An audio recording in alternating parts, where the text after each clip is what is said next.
안녕하세요. 자인메디병원 뇌검진센터장 최성민입니다.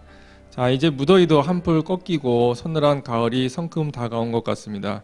오늘은 계절과 뇌졸중에 대해서 알아보는 시간을 갖도록 하겠습니다. 자, 먼저 본론에 들어가기에 앞서서 뇌졸중이란 어떤 병인가 먼저 설명을 드리도록 하겠습니다. 뇌혈관이 터지거나 막혀서 뇌손상이 일어나고 그로 인해서 장애를 발생시키는 질환을 뇌졸중이라고 얘기를 합니다. 한방에서는 중풍이라고도 얘기도 하고 뇌혈관 질환도 같은 뜻입니다.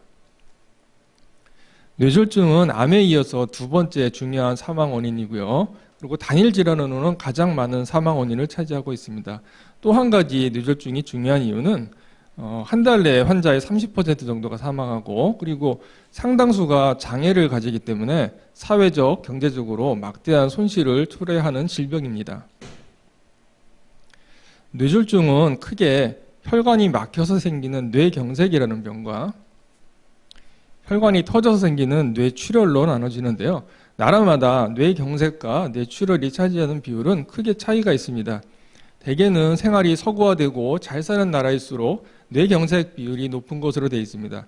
아직 우리나라의 경우에는 정확한 통계는 없지만 뇌경색이 약 70% 정도를 차지한다고 알려져 있습니다. 자, 근데 예로부터 어르신들이 찬바람 불기 시작하면 뇌졸중 조심해야 된다, 그런 말씀들 많이 하셨거든요. 근데 과연 이런 게 사실일까 해서 많이 연구를 해봤습니다. 오늘은 이제 계절과 뇌졸중에 대해서, 특히 이제 가을이 됐을 때 정말 뇌졸중이 많이 생길까, 그런 거를 한번 알아보도록 하겠습니다. 이제까지 많은 연구자들이 분명히 가을이 되면 뇌졸중이 많이 생기는 것 같아 해가지고 연구를 많이 했었거든요. 그런데 아직까지는 계절에 따른 뇌졸중의 발생 차이가 뚜렷하게 있다고 증명한 연구는 없었습니다. 여기 보여주는 표는 국내 모 종합병원에서 약 5년 동안 뇌졸중 환자 데이터를 모아서 계절하고 상관관계가 있나 살펴본 것인데요. 여기 보시면 이제 여름에서 가을로 접어들면 평균 온도는 뚝 떨어지고 일교차가 커지는 걸 알 수가 있죠. 그러니까 찬바람 불고 이제 환절기 되니까 이제 아침에는 춥고 이제 낮에는 덥고 그런 상황이 되는 거죠. 그런데 보시면 전체 뇌졸중 빈도를 보면 봄, 여름, 가을, 겨울 거의 비슷하죠. 오히려 어떻게 보면은 가을이 조금 적은 것 같은데 사실은 이거는 통계적으로는 큰 차이는 없다고 보는 게 좋을 것 같습니다.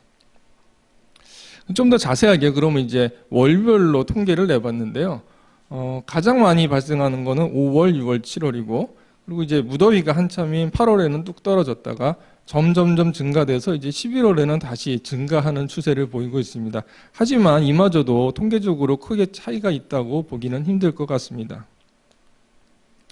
그러면 이제 뇌졸중 중에 아까 70% 이상을 차지한다고 말씀드렸던 뇌경색만 한번 따로 떼서 보면 5월, 6월, 7월에 가장 많죠. 그리고 여름에는 감소했다가 서서히 증가돼서 11월 정도 되면 조금 증가하는 추세가 나타나는데요. 이마저도 전체적으로 차이가 있다고 보기는 힘들 것 같습니다. 자, 이거는 뇌출혈을 보여주는 그래프인데요.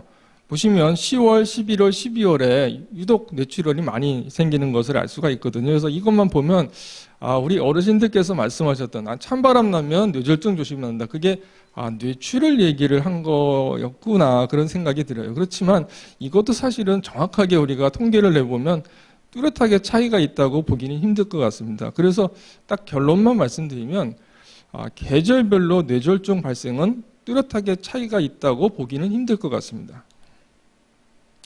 이 연구에서는 사실 그 계절에 대한 변화만 본 것이 아니고 그런 뇌졸중이 발생한 날은 특별한 날이었나, 혹시 바람이 많이 분 거는 아닌가, 아니면 너무 추운 날은 아니었나, 그래서 온도, 일교차, 습도, 풍속 여러 가지 기후 요인들을 비교를 해봤습니다. 그런데 이마저도 뇌졸중이 있었던 날, 없었던 날 뚜렷하게 차이는 없었습니다.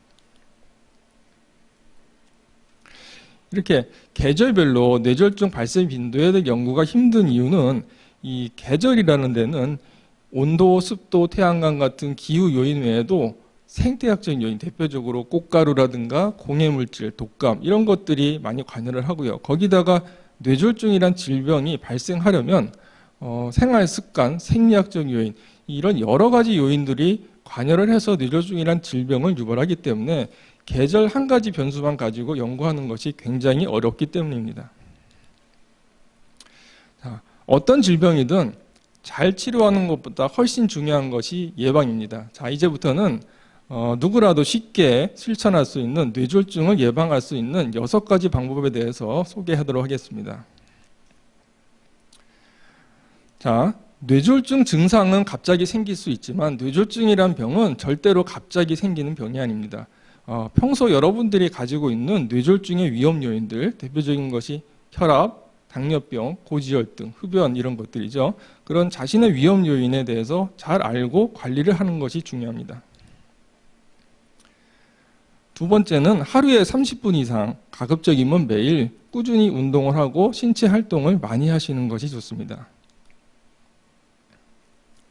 세 번째는 건강한 식단을 짜고 건강한 식사 습관을 유지하시고 비만을 예방하시는 것이 좋습니다. 네 번째, 과음을 삼가합시다.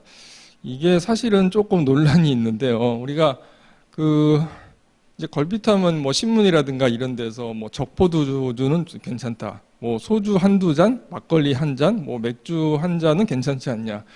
근데 사실은 맞는 얘기입니다. 전혀 안 드시는 분보다는 술을 조금 드시는 분들이 여러 가지 면에서 결과가 좋다는 연구가 많이 있어요.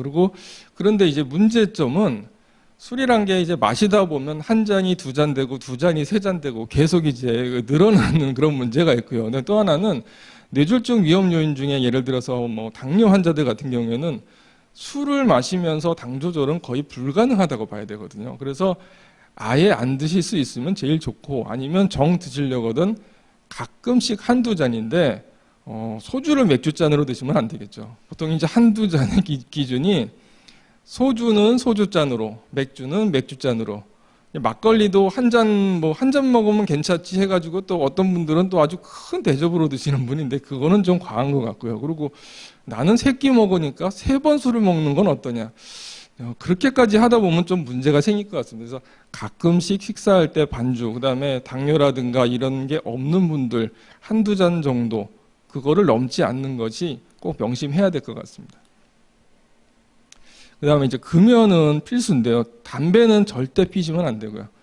담배는 뇌졸중뿐만 아니고 심혈관 질환, 그 다음에 갖가지 암을 또 일으킬 수가 있기 때문에 담배는 아예 피우시면 안 됩니다. 그 다음에 뇌졸중의 위험 증상을 숙지하고 있는 게 중요합니다. 대표적인 것이 안면마비, 편측마비, 언어장애, 갑자기 어지럽다, 물체가 2개로 보인다든가 아주 극심한 두통이 갑자기 생긴다든가 이런 증상에 대해서 미리 알고 있는 것이 굉장히 중요합니다. 자, 이제 예방을 하려고 노력을 했는데 일단 증상이 생겼습니다. 그러면 이제 그 다음 중요한 것은 빨리 치료를 시작하는 것이 무엇보다도 중요합니다. 빨리 치료를 시작하는 제일 좋은 방법은 119에 전화를 하는 거죠. 뭐 외국 같으면 뭐 911도 있는데 저희 나라는 119에 전화하시는 게 제일 좋아요. 뭐 아들이 차 가지고 오기로 했다. 아니면 누가 이제 차 가지고 올 거니까 기다리자. 뭐 아는 병원에서 앰뷸런스 보내주기로 했다. 다 소용없습니다. 119 전화하시는 게 제일 빠릅니다. 119 전화하시는 게 병원에도 빨리 도착을 하고요. 또 하나는 그거에 대해서 연구들이 많았는데 119를 타고 온 환자가 제일 우선적으로 치료를 받습니다. 예, 응급실 가면 그렇게 돼 있기 때문에 뭐 아드님 기다리실 필요도 없고 친구 기다릴 필요도 없고 뇌졸중 갔다 그러면 바로 119 전화하시는 게 가장 빨리 치료를 받으실 수 있는 방법입니다. 뇌졸중 중에 이제 뇌경색이 70% 이상이라고 말씀드렸는데요. 뇌경색의 경우에는 증상이 발생하고 4시간 30분 이내에 도착한 환자의 경우에는 혈전용해제라는 것을 투여를 해서 크게 환자한테 도움을 드릴 수가 있습니다. 그러면 4시간 30분인데 지금 한 2시간 정도 됐으니까 아들이 오는데 30분 걸리고 조금 있다가 가도 여유가 있겠구나. 근데 절대 안 되고요. 그거는 이제 마지노선이 4시간 30분이라는 거고 빨리 갈수록 훨씬 좋습니다. 절대 기다리지 마시고요. 이 혈전용해제를 투여를 한 사람들이 그렇지 않은 사람보다 이제 3개월이 지났을 때 정상 내지는 정상에 가깝게 회복이 될 확률이 30 내지 50%가 높습니다. 그리고 1년 뒤에 이제 혼자서 생활을 할 수 있는 확률도 약 30%가 높죠. 그런데 또 하나 명심을 해야 될 것이 아무리 저희가 교육을 하고 뭐 병원 시스템을 잘 갖춰도 이 혈전용해제 치료의 혜택을 볼 수 있는 환자는 기껏해야 10% 내외라고 합니다. 그러면 결국에는 중요한 것은 예방이죠. 예. 가장 중요한 것은 예방이고 그 다음은 빨리 병원에 도착하는 것이 그 다음이라고 볼 수가 있습니다. 그런데 4시간 30분이 지났어요. 어떻게 하다 보니까 한 6시간 됐단 말이죠. 아니 뭐 이왕 늦은 거 뭐 상태 그렇게 많이 나쁜 것 같지 않은데 그냥 뭐 아들 오면은 같이 가지. 절대 안 그렇습니다. 이 뇌졸중은 계속 진행할 수가 있고 여러 가지 합병증이 생길 수가 있기 때문에 4시간 30분이 지나더라도 가급적 빨리 병원에 가서 진단을 받고 적절한 치료를 받으시는 게 굉장히 중요합니다. 그리고 이제 혈전용해제 치료 말고 이제 또 하나 확실하게 환자한테 도움을 줄 수 있는 치료법은 어떤 특별한 약제라든가 뭐 재활치료 이런 것들이 아니고 이 뇌졸중 집중치료실을 사용하는 것입니다. 모든 환자가 여기에 들어가는 건 아니고요. 이제 뇌졸중 환자 중에서도 어떤 환자가 들어간다 이제 그런 기준이 있는데요. 그래서 가급적이면은 내가 사는 곳에서 어떤 병원이 급성기 뇌졸중 치료를 할 수가 있고 그 다음에 가급적이면 집중치료실이 있는가 그런 거를 알아두시는 것이 도움이 될 것 같습니다. 자, 다시 한번 강조드리는데요. 절대로 가족이나 친지가 올 때까지 기다리지 마시고 119에 바로 전화하세요. 그리고 가급적이면 이런 일이 생겼을 때 어느 병원에 가면 좋겠다. 모르면 그냥 119 가는 대로 그냥 몸 맡기시면 그게 제일 좋습니다.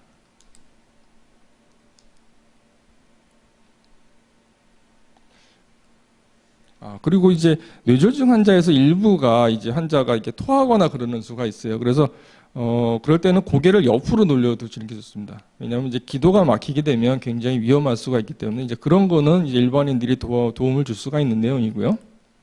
그리고 이제 하지 말아야 될 거. 손을 따고 주무르고 침 놓고 이렇게 시간을 지체하시면 절대 안 됩니다. 그리고 혹시라도 환자한테 이제 도움을 드리려고 환자가 물을 달라면 물을 준다든가 아니면은 뭐 우황청심환을 먹인다든가 이런 거는 절대 하시면 안 됩니다. 기도가 막힐 수도 있고 굉장히 위험할 수가 있습니다.